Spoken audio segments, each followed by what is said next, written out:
O que você pode dizer pra gente aqui sobre clarividência? Entendeu? Tipo, falar com espíritos. Ou...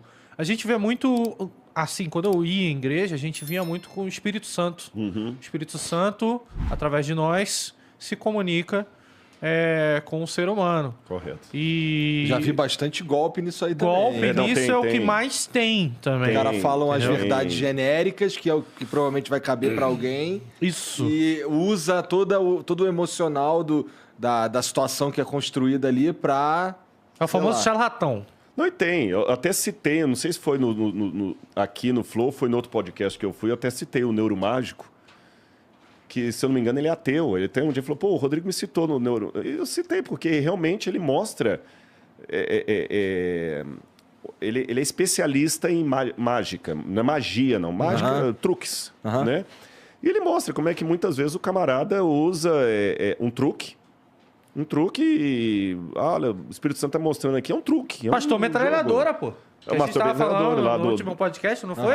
Pastor metralhadora que chega com o paletó assim, ó. Sai caindo todo mundo. Eu lembro da época do... Como é que chama? Do Havaiana de Pau? Como é que era o nome aqui? Até o... É o Mundo Canibal. Mundo Canibal que eles Canibal. faziam lá. Né? Pastor metralhadora. É que o pastor metralhadora, ele realmente, assim, existiu. Existiu o cara. No Rio, assim no Rio de Janeiro. Eles pegaram É o tal do TEI. O cara já- depois viu que o camarada fazia um monte de coisa lá, e às vezes tem questão de... o neuromágico, se eu falar bobagem aqui, tenha piedade de mim, porque não é da minha área, tá? Mas se eu entendo bem, assim, o camarada às vezes entende de ilusionismo, de hipnose. Então, se ele sabe a técnica da hipnose, ele faz um jeito assim de parecer que você... teve uma revelação, ou ele, só do seu jeito de falar, ele adivinha. Tem um cara, acho que ele é da Austrália, que ele chegava assim, conversava com você do nada assim, e não perguntava nada de número, ele falava o número da sua senha de banco. Ele fazia umas 3 perguntas, perguntava assim, por exemplo, se você tiver um galo amarelo e outro vermelho, qual que você escolhe? Ele faz umas perguntas nada a ver. Ele vai falar assim, a senha do seu banco é SSS. Eu não sei como é que funciona isso, mas eu sei que é truque. Então, tem muito charlatão que pega esses negócios e começa a enganar a fé do povo. Isso é triste, muito triste. Não, isso aí vai pro inferno. Vai, com certeza. Vai, Mas porque lembra aquela galera o cara tá sendo maquiavélico ao extremo, Exato. Mas faz. Tem cara que perdeu completamente. Isso é uma coisa que eu não sei explicar. Como é que a pessoa consegue conviver, entre aspas, em paz com a maldade? Seja ela de que nível for, ou porque ele está torturando alguém num cativeiro, ou porque ele está enganando a fé de alguém, e o cara vai e dorme, não sei, sabe? Então tem alguns que pegam, e até aí nesse ponto tem que dar uma mão palmatória, porque um ateu, um descrente, pega assim, o que é religião? Tá vendo aquele cara lá e fala, ele tem razão. Agora, o que eu vou discordar, talvez, do neuromágico e de outros, é que eu acredito que exista o sobrenatural, e o sobrenatural pode, letra A, enganar através do truque, ou através de um milagre, de uma operação que não veio para um espírito de Deus. Veio para um espírito do devil. Você está entendendo? Biblicamente falando, é proibido consultar os mortos. O espírito de morto. A Bíblia condenou isso mesmo. Não consultem mortos, não haja entre vocês médiums, nem pessoas que consultem os mortos. Está lá na lei de Moisés. Isso realmente foi proscrito na Bíblia. A Bíblia não deixou. Tem alguma razão na Bíblia para essa proibição ou é apenas uma proibição? Não, tem uma razão. E se me permite, a mesma razão que hoje até um ateu critica isso. Porque, primeiro, isso não é de Deus. Não é a verdade. É balela. É truque, é ilusionismo. Você está entendendo? Mas se ele não acredita em Deus, como é que ele vai criticar Deus? Oi? O ateu. Tem hora que, né? Ah, entendi. Agora eu entendi. Entendi. Então, na Bíblia, a razão para não consultar os mortos é uma simplificação de isso não existe. Isso não existe. Não existe.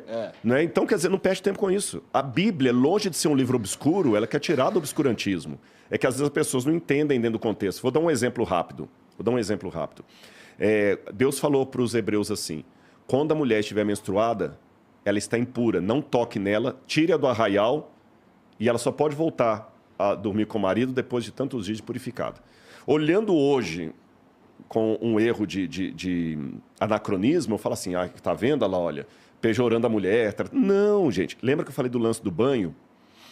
Aquele povo que saiu do Egito era um povo todo escravo, bronco. Deus tinha que dar uma lei de acordo com o modo como o bronco pudesse entender. Não é o cara erudito. O judeu que saiu do Egito não é o judeu que entrou em Auschwitz. Porque quando, na Segunda Guerra Mundial, os judeus foram mortos, ali você tinha empresários, filósofos, músicos, cientistas. Por pouco, o mundo ia perder Einstein e Freud. Por pouco. E outros, fora os grandes gênios judeus que devem ter morrido lá na câmara de gás. Sim. Mas não compare o judeu de Hitler com o judeu de Faraó. Que era escravo no Egito. Que era escravo no Egito. E eu tenho uma amiga, por exemplo, que ela trabalhava com medicina do lar. Ela falava que muitas vezes ela chegava na casa, o problema da casa era higiene. Mas ela sabia o seguinte, quando a pessoa é muito bronca, se você não der um remedinho para ela, ela não se sente medicada. Você dá as costas, ela vai na farmácia comprar o primeiro xarope e vai tomar. Então, sabe o que ela tinha que fazer? Ela dava tic-tac e falava assim, olha, isso aqui é um remédio que vai resolver seu problema, mas só que só pode tomar depois de tomar banho. Se tomar sem tomar banho, morre. Aí a pessoa tomava o banho e resolvia o problema. O problema, na verdade, era o banho. Não é um engano, mas é uma maneira de adequar. Então Deus falou com os judeus assim, olha, imagina um cara bronco, com a mulher menstruada, no deserto, sem água, o cara querendo ali comparecer. Para proteger a dignidade da mulher, Deus deu uma lei mosaica, numa linguagem provinciana, a mulher está impura, não pode tocar nela. Salvaguardou a mulher, percebeu? Então a Bíblia não é um livro que jogou para o obscurantismo. Eu sei que alguém deve estar perguntando, tá, e Deus mandou matar, vai ser outra história, eu posso explicar numa outra ocasião. Mas tudo tem explicação. Tem, claro. Aí o que acontece? A Bíblia tira do obscurantismo, e por isso a Bíblia proibiu essas práticas de consulta aos mortos, mesmo porque elas não ficavam só nisso no passado. Tinha pessoas que faziam filho passar por fogo, queimava filhos a Moloch. Havia esse costume também. Deus falou assim, não haverá entre vocês quem faça passar o filho pelo fogo, quem sacrifique crianças. Porque isso é abominação ao Senhor. Essa palavra abominação é muito forte. Tá vendo como é que a palavra de Deus mudou o mundo? Mudou. Era barbárie, meu parceiro. A próprio lance dos judeus não comerem certas carnes, ter que se lavar antes. Se tocou num corpo humano, o judeu tinha que se lavar. Deus protegeu de muita coisa. Então Deus proibiu consulta aos mortos. E até hoje eu não acredito que é biblicamente correto consultar os mortos. Agora, você falou da clara evidência. Vamos ampliar um pouquinho a expressão, a palavra. Enquanto nós estamos conversando aqui, está passando aqui, eu vou falar em ondas, né? Netflix, Google, está passando aqui, ó. Eu não estou vendo nem você, mas se eu pegar o celular, ele vai... Mas como é que ele não está ligado a nada? A gente está no meio de uma sopa de dados. A gente está numa sopa de dados que nós não conseguimos ver, mas o aparelho consegue captar. Assim como estamos numa sopa de dados, eu acredito que o mundo espiritual e o mundo emocional também está numa sopa de informações em torno de nós, que podem ser emocionais ou espirituais. Então, vou dar um exemplo para você. Lembra aquele lance que eu falei e você concordou? A mente procura parâmetros, né? Se eu sou uma pessoa que eu já tenho ódio muito forte no meu coração, eu já estou aberto a espíritos malignos do ódio me usarem. Aí, assim como o cachorro consegue perceber quem está com medo dele ou não, no meu inconsciente, eu estou conversando com o seu inconsciente. Assim como aqui ele está conversando com o Google, o meu inconsciente está conversando com o seu inconsciente. Muito antes do celular perceber o que eu estou falando, a inteligência artificial, o nosso inconsciente já estava conversando. E eu estou dando ordens e recebendo ordens de você, sem dizer uma palavra, às vezes só pelo jeito. Por exemplo, você já percebeu de uma pessoa que ele não gostou de você sem... Ele não fez nada, ele não te falou nada, ele não te distratou, mas só o jeito que ele abordou, você sentiu. Aí o que acontece? Eu tô com ódio no meu coração, você tá mal. Eu chego assim, pô, Rato, mas... Tá vendo aí, ó? O Rodrigo ganhou o Insider, você não ganhou. Se fosse outro que tivesse, ganharia. Pô, não ganhei. Eu já te jogo pra baixo... Jogou. Porque aquele... Joguei, né? Aquele espírito já me usou para isso. Vou apertar aqui os caras para te mais. Você me deve essa, hein? Porra, essa daí deu certo, hein? Deu Porque certo. eu já tentei umas 3 e não rolou. Aí você jogou o remorso ali no lado do careca ali, Agora, ó. pelo outro lado, se eu estou aberto para a transcendência, para Deus, aí não vai ser um espírito maligno que vai me usar, vai ser o Espírito Santo de Deus. Aí vem aquele lance que eu não sei qual de vocês dois que falaram, às vezes assim... que Deus... Foi você que falou. Às vezes eu sinto assim, eu não costumo dar dinheiro, mas às vezes eu sinto uma coisa assim, vai dar o dinheiro para ele. Isso, para mim, é o seu inconsciente entrando em contato com o Espírito Santo de Deus. E, ao mesmo tempo, aquela pessoa, às vezes, está orando, Senhor, manda alguém para me ajudar. Eu vou contar uma piadinha aqui. É uma piadinha, mas ela ilustra isso. Quando você começa a enxergar isso, você começa a ver uma lógica que antes você não via. Diz que uma vez um camarada estava ferrado em casa, desempregado, tinha perdido tudo. Estava igual você quando perdeu o seu canal lá, mauzão e tal, pá, comendo ovo frito com arroz. Aí ele estava ouvindo uma rádio, aquelas rádios de crente, né? Aí o camarada, então, meu amigo, ligue para cá que a gente vai fazer uma oração por você. Então, estou ferrado. Só tem uns créditos no celular aqui, eu vou ligar para a rádio então. E vou ligar. Aí ele pegou e ligou, meu amigo, olha, eu estou ferrado aqui, eu estou sem dinheiro, estou tudo. Cara, não, meu amigo, nós vamos orar por você. Olha, vou até fazer uma coisa na rádio aqui. Se alguém quiser ajudar o fulano de tal, tá bom? Liga aqui para a rádio, no telefone, fora do ar, nós vamos dar o endereço dele, você vai lá e ajuda e tudo. E do outro lado da cidade, tinha um não religioso, crítico da religião, que ouviu aquilo ali, por acidente, e falou assim, eu vou pregar uma peça nesse crente. Eu vou comprar uma cesta básica bem puxada para ele, vou fazer um supermercado e vou falar que foi Satanás que mandou entregar. Eu quero ver o que ele vai fazer. Aí o camarada pegou o carro do outro lado da cidade, ligou para a rádio, pegou o endereço dele e chegou até lá. Oi, você que é o fulano de tal que tá na rádio? Ô, meu amigo, isso mesmo, como Deus é bom. Pois é, que eu trouxe um monte de coisa para você. Nossa, coisa boa. Eu fui tirar aquele tanto de caixa do carro e o cara foi ajudando ele a pegar assim. Então ele, olha, meu amigo, muito obrigado, cara. Muito obrigado, não. Você não quer saber quem que me mandou te trazer esses alimentos? Ele falou, não precisa, porque quando Deus ordena, até o diabo obedece. Então... Caralho! Você tá entendendo? Então, quer dizer... Não, mas aí que tá. Se ele não tivesse falado disso, foi Satanás que mandou. Ele teria aceitado do mesmo jeito? Eu teria aceitado, porque na minha cabeça é isso aí. Exatamente. Sabe por quê? Sabe por quê? Deus usa os ímpios. Deus usa os ímpios, você entendeu? É uma maneira de você ver a vida com outros óculos. Vou te dar um exemplo muito grande, que isso segue essa mesma linha. Despacho. Mano, quantas vezes eu já vi sem teto comendo a comida do despacho, mano? Comida de macumba mesmo, que tá no poste.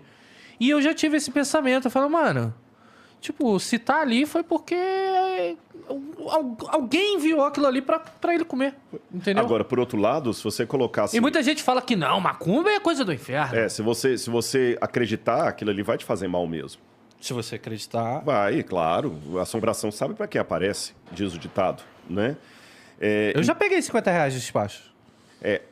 Eu já tava lá, Rodrigo, tava lá. Cinquentinha. Pô, já peguei várias balas Juquinha. Por isso perdeu o canal. Não, cara, eu lembro desses R$50, eu cheguei em casa, dei pra minha mãe. Mano, minha mãe foi e perguntou, onde é que você achou? Achei na rua, mãe.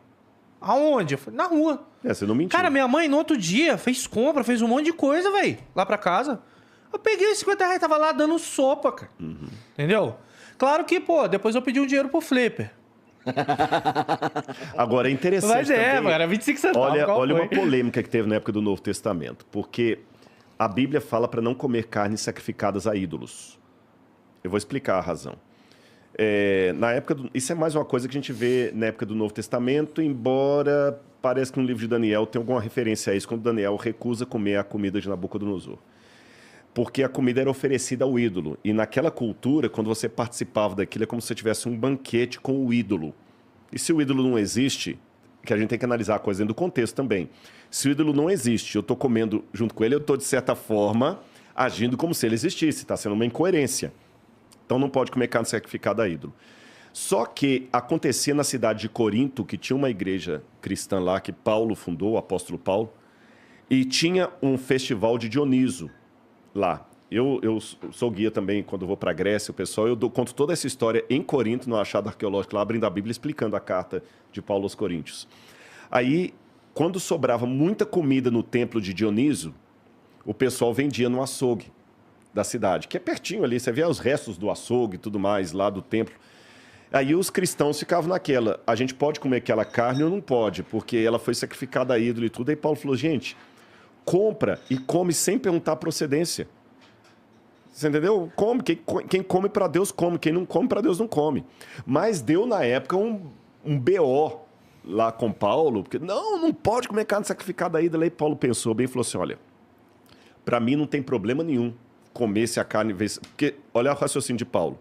Se eu não como porque foi sacrificado a ídolo, aí que eu estou dando importância à existência dele, né?